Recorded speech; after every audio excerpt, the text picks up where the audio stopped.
Assalamualaikum warahmatullahi wabarakatuh. Oke, balik lagi bersama Pakmu. Hari ini kita belajar bersama kelas 3.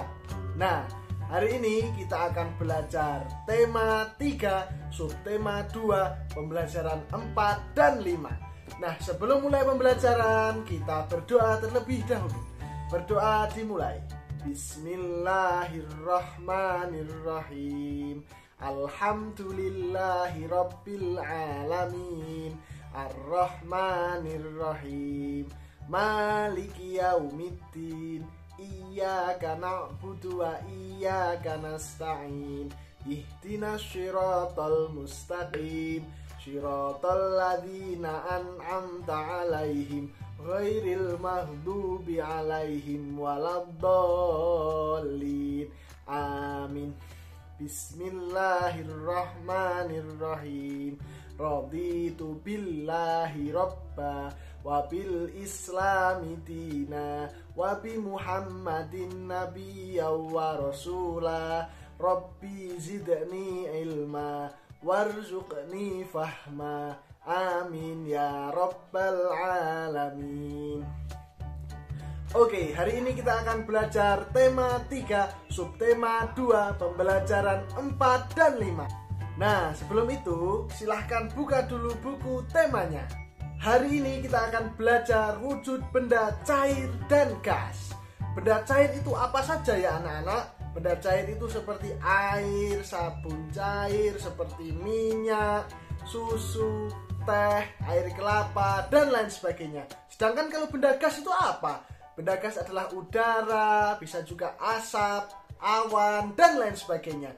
Maka dari itu, kita lihat video berikut ini. Melihat benda cair lebih dekat.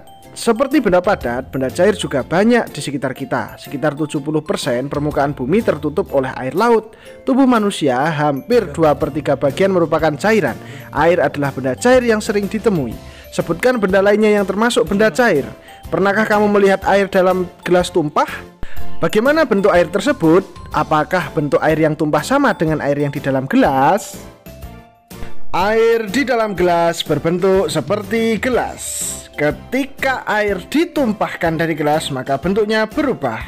Bentuk air menyesuaikan tempatnya. Kemudian ketika air dalam gelas ditumpahkan ke toples, maka air berbentuk seperti toples. Dari percobaan tadi, apa kesimpulanmu? Sekarang mengenal benda gas lebih dekat. Ingatkah kamu wujud benda selain padat dan cair? Benda juga dapat berwujud gas. Benda gas ada di mana-mana. Contohnya udara yang kita hirup. Setiap hari kita menghirup udara. Udara termasuk benda gas. Dapatkah kamu melihat bentuk udara? Bentuk udara tidak dapat dilihat. Udara hanya dapat dirasakan. Namun ada benda gas yang dapat dilihat. Contohnya adalah awan dan asap. Contoh benda gas adalah asap. Asap adalah benda gas yang terlihat. Selanjutnya adalah awan. Awan juga adalah benda gas yang terlihat. Pernahkah anak-anak meniup balon? Meniup balon adalah salah satu tanda bahwasanya benda gas itu dapat mengisi ruang. Udara yang ditiup ke dalam balon adalah benda gas, dan ketika balon meledak, berarti benda gas sudah keluar dari dalam balon. Selanjutnya, ayo membaca. Warga kampung tempat Siti tinggal sedang gotong royong. Mereka sedang menyiapkan lahan untuk bermain anak-anak. Setiap warga membantu dengan cara masing-masing. Bapak-bapak membantu membersihkan lahan.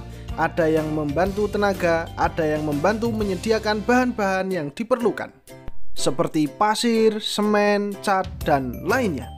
Ibu-ibu dan anak-anak juga tidak mau kalah. Ibu-ibu menyiapkan minuman dan makanan kecil.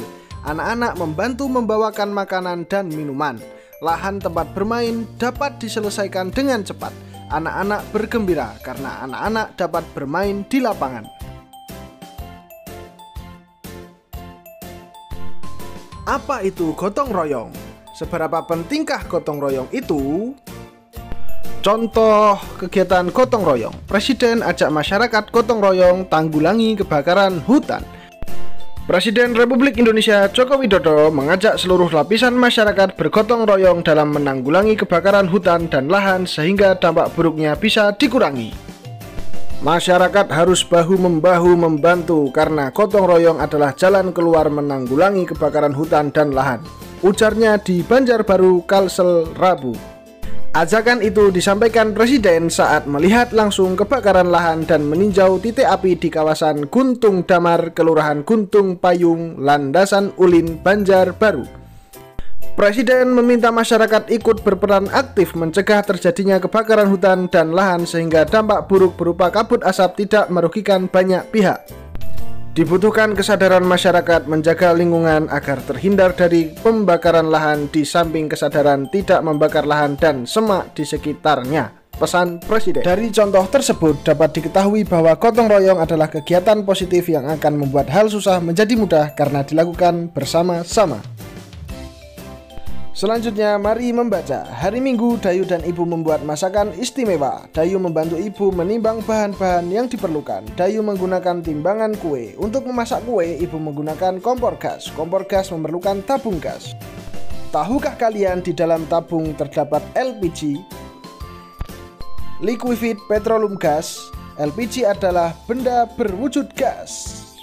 Gas ini dimanfaatkan untuk bahan bakar. Kelebihan pemakaian LPG dibandingkan bahan bakar lainnya banyak, misalkan kayu bakar ataupun minyak tanah. Kelebihannya yaitu mudah dalam penggunaan, lebih bersih dan lebih praktis. Sekarang perhatikan alat-alat yang bisa digunakan untuk menimbang berat. Yang pertama ada timbangan beras, yang kedua timbangan badan, yang ketiga timbangan kue, yang keempat timbangan gantung, yang kelima timbangan warung, dan yang keenam neraca. Oke anak-anak, itu tadi kita sudah membahas dari benda cair, benda gas. Kita juga sudah belajar mengenai gotong royong dan mengukur berat. Terima kasih anak-anak, jangan lupa untuk selalu belajar. Semoga menjadi anak-anak yang sukses. Oke, Pak Mu minta maaf apabila banyak kesalahan. Pak Mu akhiri. Wassalamualaikum warahmatullahi wabarakatuh.